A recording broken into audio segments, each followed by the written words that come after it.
Horn of Africa में, Africa महादेश में एक देश है इथोपिया।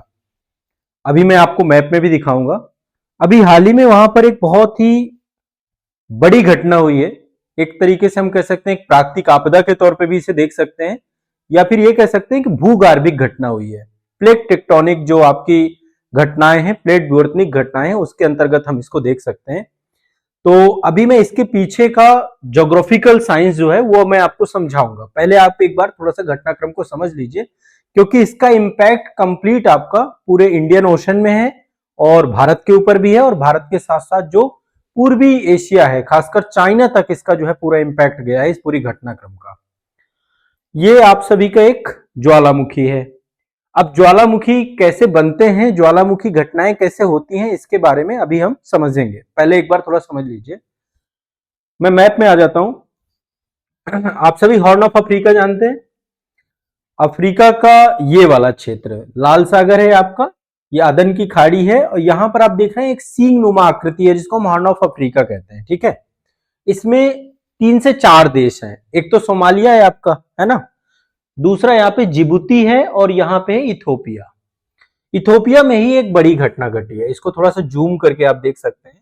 ये आप देख पा रहे हैं, हॉर्न ऑफ अफ्रीका बोलते हैं इसको, है ना। तो यहीं पर एक देश है इथोपिया। इथोपिया की राजधानी है अदिस अबाबा।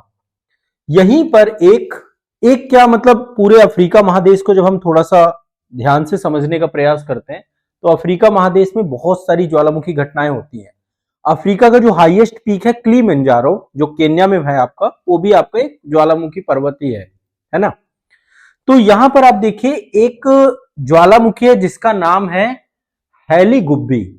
अभी हाल ही में हैली गुब्बी जो है सुसुप्त अवस्था में था, लगभग 12,000 साल से एक सुसुप्त अवस्था में था, अचानक सक्रिय हो गया। ये ज्वालामुखियों के साथ होता है। जो सुसुप्त ज्वालामुखी हैं वो कई बार सक्रिय हो जाते हैं। जैसे अभी आप देखिए हमारा जो अंडमान निकोबार द्वीप समूह है, वहां पर भारत का एकमात्र ज्वालामुखी है जिसको हम बैरन द्वीप कहते हैं। बैरन के अलावा भी अन्य बहुत सारे द्वीप हैं। पूरा का पूरा इंडोनेशिया आपका ज्वालामुखी जो है द्वीपों पर बसा हुआ है। तो इसी तरीके से कई बार ज्वालामुखी जो है आपके समय समय पर सक्रिय होते रहते हैं। अब इसके पीछे का साइंस अभी हम समझेंगे। तो पहले खबर समझ लीजिए। इथोपिया में हैली गुब्बी ज्वालामुखी जो है ये 12 साल से सुसुप्त अवस्था में था, अचानक सक्रिय हो गया। और सक्रिय होने के बाद जो सबसे बड़ी एक तरीके से डिजास्टर के तौर पे हम देखते हैं, ज्वालामुखी से देखो लावा मैग्मा ये सारी चीजें तो ठीक है, मैग्मा बाहर आता है लावा के रूप में, लेकिन सबसे बड़ी चीज जो होती है ज्वालामुखी की वो होती है उसका डस्ट, राख। आप देख पा रहे होंगे ये पूरी तरीके से सल्फर डाइऑक्साइड का एक विशाल गुबार है। इसमें सल्फर डाइऑक्साइड है, जलवाष्प है, ये पूरा का पूरा राख का एक घना गुबार है। और ये घना गुबार एक रूट इसने जो पूरा तैयार किया है, आप देख पा रहे होंगे यहाँ पे है हैली गुब्बी, ये बाल्केनो है। ठीक है, ये मैं सैटेलाइट इमेज आपको दिखा रहा हूं। ये लाल सागर है हमारा, ये सऊदी अरेबिया वाला क्षेत्र है, अदन की खाड़ी है ना। तो यहां से इसने जो रूट लिया है, एक तो आप सभी को पता है वायुमंडल के बारे में आप सभी जानते हैं। अभी मैं एक बार वायुमंडल भी आपको दिखा देता हूं। जो हमारी पृथ्वी है, पृथ्वी के ऊपर जब हम जाते हैं तो क्षोभ मंडल पड़ता है जिसको हम ट्रोपोस्फेयर कहते हैं। यहीं पर बादल होते हैं, यहीं पर हमारे प्लेन वगैरह जो है ट्रोपोस्फेयर से ऊपर उठ करके स्ट्रेटोस्फेयर यानी समताप मंडल पर उड़ते हैं, है ना, बादलों से ऊपर। लेकिन ओवरऑल जाना तो प्लेन को कहां से जाता है, ट्रोपोस्फेयर से ही जाता है। तो ये जो पूरा धुएं का गुबार था वो इस पूरे क्षेत्र में फैल गया, और फैलने के बाद इसने एक रूट अख्तियार किया। क्योंकि जब भी ज्वालामुखी की घटना होती है तो ज्वालामुखी में ऐसा नहीं होता कि एक बार डस्ट आई। आप समझिए धरती के दुर्बलता मंडल से आता है। अभी मैं धरती की आंतरिक संरचना भी आपको समझाऊंगा कि हम पृथ्वी के ऊपर रह रहे हैं, जब हम पृथ्वी के नीचे जाते हैं तो पृथ्वी किस तरीके से, पृथ्वी का पूरा स्ट्रक्चर है, क्रस्ट है, मेंटल है, कोर है। तो जो मेंटल का ऊपरी हिस्सा होता है या क्रस्ट का निचला हिस्सा होता है जिसे हम दुर्बलता मंडल कहते हैं, जहां पर चट्टानें पिघली हुई अवस्था में होती हैं, वहां से ये विस्फोट होता है। ठीक है, वहां से विस्फोट होता है, वहां पे टेक्टोनिक घटनाएं होती हैं, कन्वेंशनल सेल बनती हैं और ज्वालामुखी घटनाएं होती हैं। तो आप समझिए वहां से पूरे पृथ्वी का उतना बड़ा हिस्सा जब उद्गारित होता है तो निश्चित तौर पे सल्फर डाइऑक्साइड, राख, गुबार, ये सब चीजें देखने को मिलेंगी, और ये लंबे अंतराल तक होती हुई चली जाती हैं। आप ये रूप देख पा रहे होंगे, बहुत विकराल रूप है। और फिर इसका विस्तार जो है पूरे ट्रोपोस्फेयर तक गया है, यानी क्षोभ मंडल तक गया है।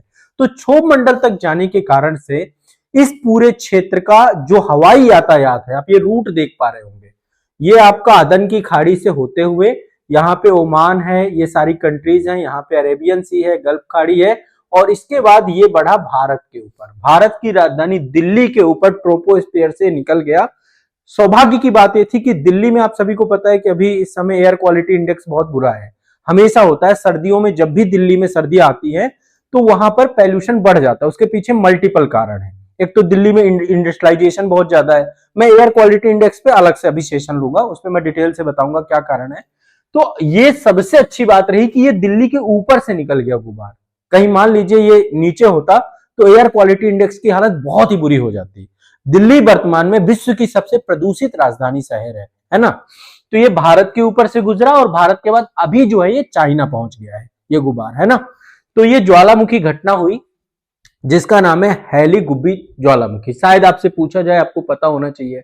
अब मुद्दा आता है कि भाई ज्वालामुखी फटते कैसे हैं। इसके लिए मैं थोड़ा सा आपको समझाना चाहता हूं, दो घटनाएं, दो चीजें आप समझिए। पहला, पृथ्वी का इंटरनल स्ट्रक्चर समझते हैं, ये हमारी अर्थ है, ठीक है। हम अर्थ में ऊपर रहते हैं, इस हिस्से में रहते हैं हम अर्थ में, है ना। अब पृथ्वी के यदि हम आंतरिक हिस्से को जाएं, ये मैंने इसका ही एक हिस्सा आपको यहाँ पे एनिमेशन में दिखाया है। ये ऊपर का हिस्सा है, यहाँ पे समंदर है, ये आपके महादेश है, महाद्वीप है, पर्वत है, पठार है ना, स्थलखंड है, और ये आपका वाटर बॉडी है। सबसे ऊपरी हिस्से को हम क्रस्ट कहते हैं, ठीक है। ऊपर का हिस्सा होता है भूपर्पटी, जिसमें हम रहते हैं, जीव जंतु रहते हैं, जिसमें इकोसिस्टम है पूरा का पूरा। तो पृथ्वी के हम ऊपरी हिस्से में रहते हैं, ना कि निचले हिस्से में। बहुत सारे लोगों को यह भी कंफ्यूजन होता है कि हम पृथ्वी के अंदर रहते हैं। पृथ्वी के अंदर हम रह ही नहीं सकते हैं, पृथ्वी के अंदर चट्टाने पिघली अवस्था में है ना, मेल्टेड, और वहां पे टेम्परेचर बहुत हाई है। पृथ्वी के अंदर हम जैसे जैसे नीचे जाते जाते हैं, तो आप ये मानिए टेम्परेचर बढ़ता जाता है, ताप बढ़ता रहता है, दाब बढ़ता रहता है, घनत्व बढ़ता जाता है, क्योंकि चट्टानों का दबाव भी है ना, है ना। ये समझना है आपको। तो पृथ्वी के नीचे जो है बहुत टेम्परेचर होता है, ये मान लीजिए। पृथ्वी को हम तीन भागों में बांटते हैं। सबसे ऊपरी हिस्से को हम क्रस्ट कहते हैं, हिंदी में भूपर्पटी कहते हैं। उसके नीचे वाला हिस्सा जो होता है उसको मेंटल कहते हैं, और सबसे नीचे का हिस्से को हम कोर कहते हैं। कोर जो है, तो अब इनको भी दो भागों में बांटते हैं, जैसे कोर को दो भागों में बांटते हैं, इनर कोर और आउटर कोर, है ना। इनर कोर जो है सॉलिड है आपका, क्योंकि यहाँ पे लोहा और निकेल पाया जाता है, जिसे हम निफे कहते हैं। और आउटर कोर आपका लिक्विड रहता है, ये पूरा लिक्विड है, ठीक है, लिक्विड अवस्था में है। मेंटल में, जो मेंटल है आपका, यहाँ पे भी चट्टाने पिघली हुई अवस्था में होती हैं।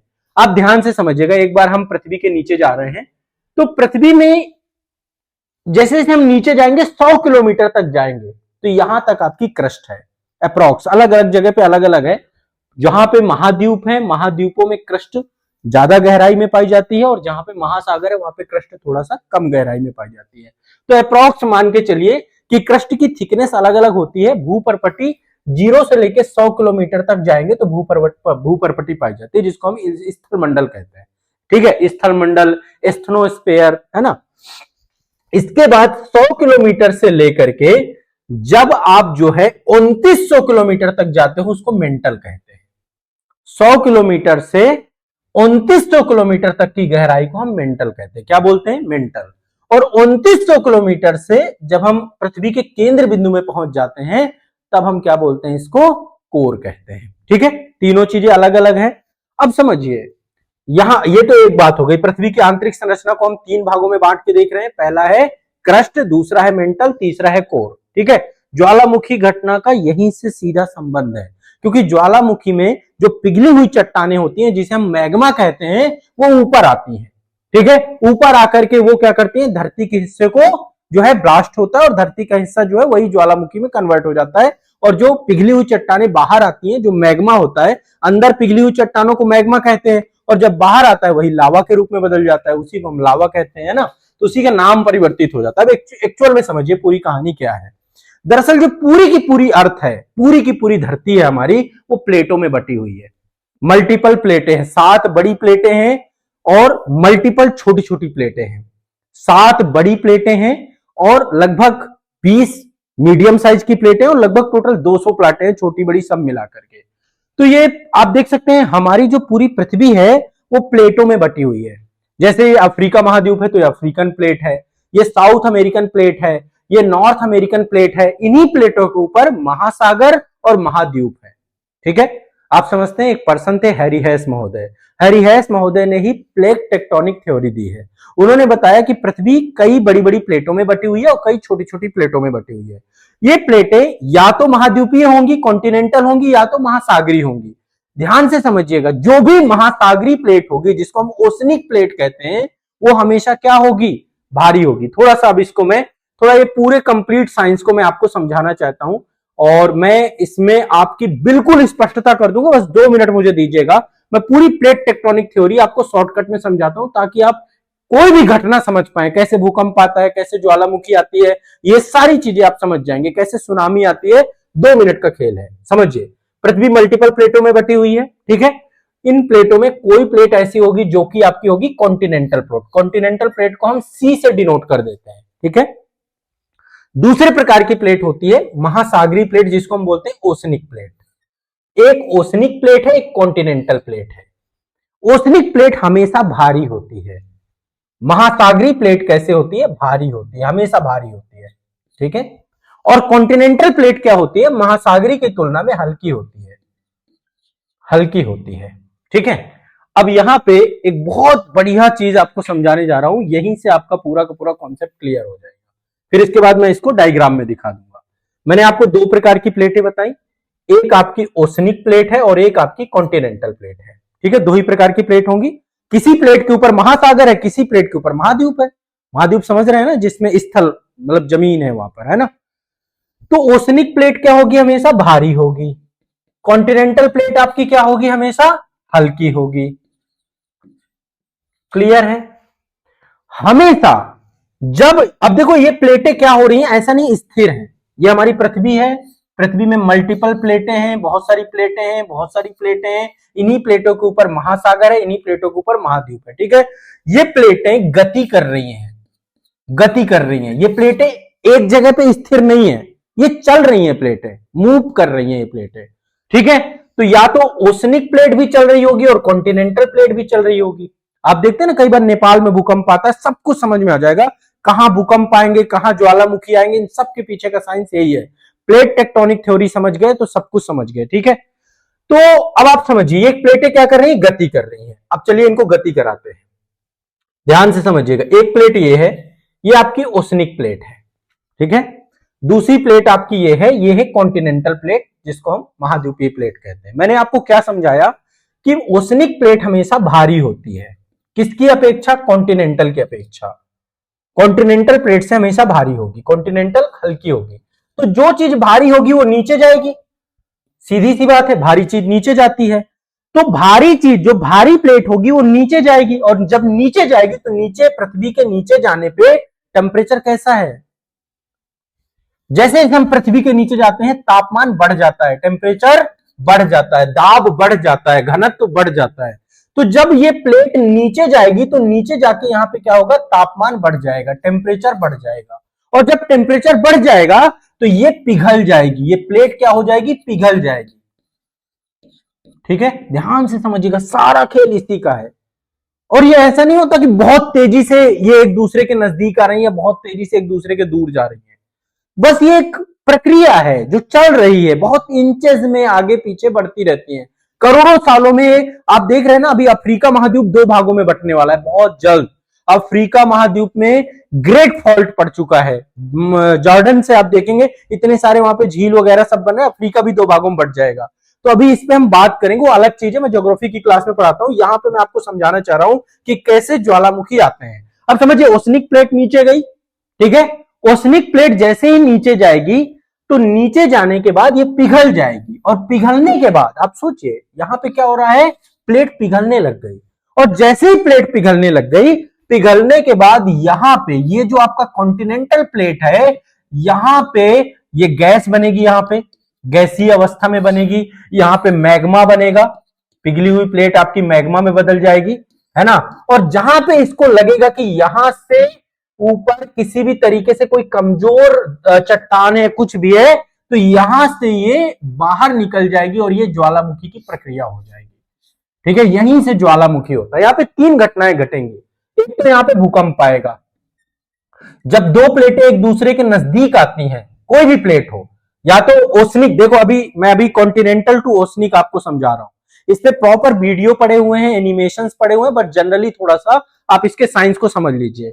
ओसनिक और कॉन्टिनेंटल प्लेट जब आपस में मिलेंगी, कौन सब्डक्ट होगी? Oceanic plate. कॉन्टिनेंटल प्लेट कभी भी सब्डक्ट नहीं होगी, कॉन्टिनेंटल प्लेट कभी भी सब्डक्ट नहीं होगी। तो ये समझिए, ओसनिक जहां पे भी मिलेगी, ओसनिक नीचे जाएगी, जाने के बाद वो क्या होगी? पिघलेगी। पिघलने के बाद जहां से कमजोर चट्टान मिलेगी, वहीं से ज्वालामुखी प्रक्रिया देखने को मिलेंगी। अभी मैं इसके उदाहरण भी बताऊंगा आपको। अब दूसरे उदाहरण पे आते हैं। मान लीजिए दोनों ही कॉन्टिनेंटल प्लेट है, मान लीजिए प्लेट ए भी कॉन्टिनेंटल है, प्लेट बी भी कॉन्टिनेंटल है। जैसे जैसे हिमालय पर्वत जो है हमारा, उसमें ज्वालामुखी घटनाएं नहीं होती हैं। क्यों? क्योंकि भारत जिस प्लेट पे है उसका नाम है Indian plate, Indo Australian plate बोलते हैं, मैं इंडियन प्लेट बोल रहा हूं इसको, ठीक है। भारत है इंडियन प्लेट में, ठीक है। इंडिया और ऑस्ट्रेलिया एक ही प्लेट में पड़ता है। ऊपर यूरेशियन प्लेट है, ऊपर क्या है? Eurasian plate, Eurasian plate. Indian plate continental plate है, यानी महाद्वीपीय प्लेट है। यूरेशियन प्लेट भी कॉन्टिनेंटल प्लेट है। अभी बात करेंगे, 2 मिनट रुक जाओ। जब कॉन्टिनेंटल कॉन्टिनेंटल प्लेट जाएंगी, ठीक है, जब दोनों ही प्लेट कॉन्टिनेंटल होंगी, तो क्या होगा उस स्थिति में? दोनों में से कोई भी सब्डक्ट नहीं होगा। क्यों? मैंने क्या समझाया था आपको? जो ओसनिक प्लेट होगी वही नीचे जाएगी, वो भारी होती है। इनमें भी कोई ना कोई प्लेट तो भारी होगी, जो ज्यादा बड़ी प्लेट होगी उतनी ज्यादा भारी होगी, है ना। अच्छा, प्लेटें भारी और हल्की कैसे होती हैं? वो होता है घनत्व, चट्टान का स्वरूप कैसा है, चट्टान में कौन सी चट्टान है, उसका घनत्व क्या है, डेंसिटी का खेल होता है पूरा। एक सुई पानी में डूब जाती है, लेकिन एक बड़ा जो है आपका जो लकड़ी का तख्ता है वो नहीं डूबता, है ना। एक नाव नहीं डूबती। क्यों? सारा खेल है घनत्व का। जिसका घनत्व कम होगा वो तैरेगा, जिसका घनत्व ज्यादा होगा वो क्या हो जाएगा? डूब जाएगा। सीधा साफ सा रूल है, इसमें कोई बहुत ज्यादा सोचना नहीं है। तो आप समझिए, ये दोनों जब आपस में मिलेंगी तो इनमें से कोई भी सब्डक्ट नहीं होगा, कोई भी नीचे नहीं जाएगा। लेकिन जब आप समझिए कोई चीज आपस में आके टकराएगी, दोनों आपस में एक दूसरे के नजदीक जा रही, तो क्या होगा? ये मुड़ जाएंगे। इनको बोलते हैं बलन पड़ जाना, फोल्डेड माउंटेन बनेंगे। हिमालय पर्वत हमारा ऐसे ही बना है, जब दोनों ही कॉन्टिनेंटल प्लेटें हैं। आप देखिए, इंडियन प्लेट भी कॉन्टिनेंटल प्लेट, यूरेशियन प्लेट भी कॉन्टिनेंटल प्लेट, दोनों प्लेटें एक दूसरे के नजदीक आई। इनको हम अभिसारी प्लेट कहते हैं, क्योंकि दोनों एक दूसरे की तरफ अभिसरण कर रही हैं। तो जब अभिसारी प्लेटें एक दूसरे के पास आती हैं, तो यहाँ पे बलित पर्वतों का निर्माण होता है, बलन पड़ जाता है, फोल्डेड माउंटेन बन जाते हैं। बहुत सिंपल सा प्रोसेस है। जब दो चीजें नजदीक आएंगी तो वहां पे फोल्ड पड़ जाएंगे, वहां पे बलन पड़ जाएंगे। सीधी साफ सी रूल है ना। बहुत ज्यादा इसमें सोचना नहीं। लेकिन यहाँ ज्वालामुखी नहीं होगा। ज्वालामुखी क्यों नहीं है यहाँ पे? क्योंकि यहाँ पे आपका कोई भी प्लेट नीचे जाके सब्डक्ट ही नहीं हो रही है। सीधी साफ से कॉन्टिनेंटल कॉन्टिनेंटल जब भी होंगे, क्या होगा? यहाँ पे भूकंप आएगा, भूकंप आएगा। बस भूकंपीय घटना घटेगी और यहाँ पे फोल्डेड माउंटेन बनेंगे, यानी कि यहाँ पे एक पर्वत का निर्माण होगा जो कि बलित पर्वत होगा। ऐसे ही हमारा हिमालय बना है, ठीक है। तभी आप देखते हैं समय समय पर क्या होता रहता है, समय समय पे क्या होता रहता है, समय समय पे नेपाल पे भूकंप आते रहते हैं। क्यों आते रहते हैं? क्योंकि जैसे ये प्लेट एक्टिव होती हैं, एक दूसरे पे टकराती हैं, हिमालय का स्वरूप लगातार बढ़ता जा रहा है। माउंट एवरेस्ट जो 8,848 मीटर की हाइट में थी, आज 2 मीटर हाइट उसकी बढ़ चुकी है। वो क्यों बढ़ रही है? क्योंकि अभी ये हिमालय बन रहा है, यहाँ पे फोल्ड पड़ रहे हैं। ऐसे ही तो फोल्डेड माउंटेन, अभी ये हिमालय का निर्माण हो रहा है, अभी हिमालय पूरी तरीके से बन नहीं। पहले अरावली भी इतना ही पुराना था। अरावली तो बहुत ही प्राचीन आर्कियन क्रम की चट्टान है अरावली की। अरावली पहले हिमालय से ज्यादा ऊंचा हुआ करता था, लेकिन अरावली अब जो है धीरे धीरे क्या हो चुका है, पूरी तरीके से वो आपका एक मतलब एक तरीके से उस पे घिस घिस के एक बचा हुआ पर्वत के तौर पे है।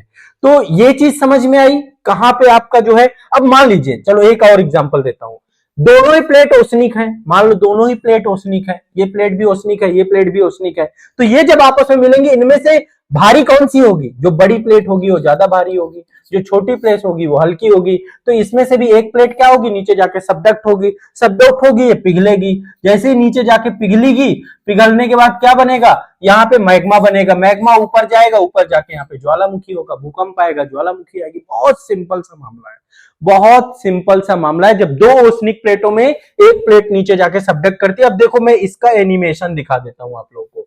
यही चीज एनिमेशन में आपको और अच्छे से समझ में आ जाएगी। जो चीज मैंने आपको समझाई, अब उसी को देखो, ये समझ लो। इससे एक इमेज दिखा रहा हूं आपको यहाँ पे। देखो ये इमेज है ना, यहां से आपको समझ में आ जाएगी। एक कॉन्टिनेंटल क्रस्ट लिखा हुआ है, यानी कि ये महाद्वीपीय प्लेट है, ऊपर वाली प्लेट है ना। यहाँ पे क्या लिखा हुआ है, ये भी एक कॉन्टिनेंटल क्रस्ट है आपका, ठीक है, दोनों ही कॉन्टिनेंटल क्रस्ट है। ये कॉन्टिनेंटल है, ये कॉन्टिनेंटल है, दोनों ही महाद्वीपीय है, ठीक है। तो इसमें से यहाँ पे बलित पर्वत बने, यहाँ पे माउंटेन रेंज बनी, ना कि यहाँ पे किसी भी प्रकार का कोई भी ज्वालामुखी प्रक्रिया हुई। ज्वालामुखी वही बनेंगे जहां पे एक ओशनिक प्लेट होगी। अब देखिए यहाँ पे अफ्रीका में क्यों हुआ ये सारा कुछ, अफ्रीका वाला थोड़ा सा मानचित्र आप समझिए।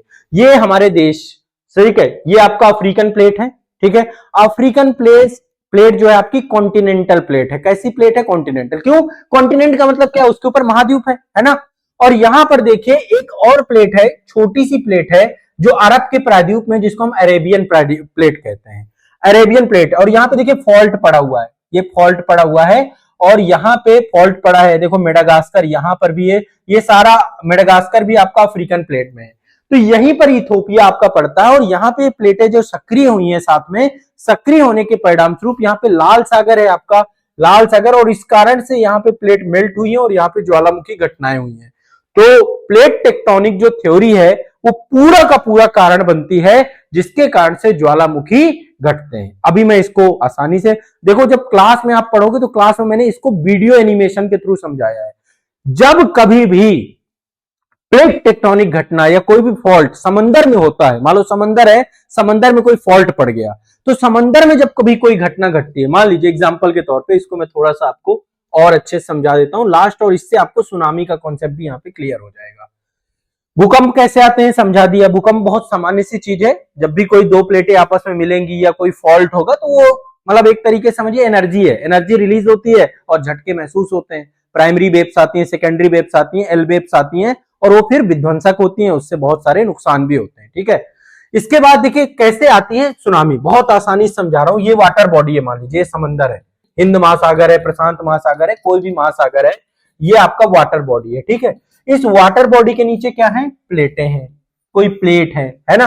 मान लीजिए इन प्लेट के बीच में फॉल्ट पड़ जाए, ये प्लेट आपस में टूट जाए, मान लो ये प्लेट आपकी टूट गई और नीचे चली गई। जैसे ये नीचे जाएगी, ये तो पानी है, पानी क्या करेगा, वेव का रूप ले लेगा। ये तो नीचे चली गई ना, ये तो आपकी नीचे चली गई, पानी एक लहर में कन्वर्ट हो जाएगा, यहां पे एक लहर बनेगी, लहर बनेगी, और फिर ये लहर धीरे धीरे धीरे धीरे कहां जाएगी, तट की तरफ जाएगी। और जब तट की तरफ जाती है तो इसका जो स्वरूप होता है, कई किलोमीटर ऊंची लहर बनती है ये, और ये एनर्जी रिलीज होती है, और इसी को सुनामी कहते हैं। यानी जब समंदर में भूकंप आता है, समंदर में कोई फॉल्ट पड़ता है, तभी तुरंत सुनामी अलर्ट भी दिया जाता है। तो मैंने आपको एक घटनाक्रम से थोड़ा सा प्लेट टेक्टोनिक थ्योरी, थोड़ा सा आपको मैंने जियोमॉर्फोलॉजी या फिर पृथ्वी की आंतरिक संरचना समझाने का प्रयास किया। ये सारी प्रक्रिया आपकी जो मेंटल है, या फिर कह सकते हैं दुर्बलता मंडल है, वहां पर आपकी होती है। वहां पे चट्टानें जब पिघलती हैं, पिघलने के बाद गैस बनती है, गैस ऊपर की तरफ जाने का प्रयास करती है, जहां भी कमजोर परत होती है उसी को तोड़ करके वो ज्वालामुखी में कन्वर्ट हो जाती है। ज्वालामुखी कई बार सुसुप्त अवस्था में चले जाते हैं, क्योंकि यदि वहां पे टेक्टोनिक प्रक्रिया कम हो गई। अच्छा, एक चीज और लास्ट बता देता हूं, इसके बाद इस सेशन में जो है फिर डिटेल में क्लास में डिस्कस करेंगे, ठीक है। एक लास्ट चीज यहाँ पे और ऐड कर रहा हूं, ये प्लेटें आपस में चलती कैसे हैं। मान लीजिए एक प्लेट ये है और दूसरी प्लेट ये है, इसका मूवमेंट का कारण क्या है। पहले वेगनर महोदय ने इसके लिए कॉन्टिनेंटल ड्रिफ्ट थ्योरी दी थी। वेगनर ने कहा था कि भाई ये सारे कॉन्टिनेंट अभी भी चल रहे हैं, अभी भी ये रेगुलर चल रहे हैं, कि कॉन्टिनेंट, पहले उसने ड्राइविंग फोर्स जो वेगनर ने दिया था, वो दिया था सन एंड मून का ग्रेविटेशनल फोर्स, जो कि गलत है। आप खुद सोचिए ना, सूर्य और चंद्रमा का ग्रेविटेशनल फोर्स तो लगता है, चंद्रमा के ग्रेविटेशनल फोर्स के कारण ही ज्वार भाटा आते हैं, है ना। लेकिन एक्चुअल में प्लेटों को चलाने के पीछे का कारण क्या है, मैं थोड़ा सा यहाँ पे आपको समझा देता हूं।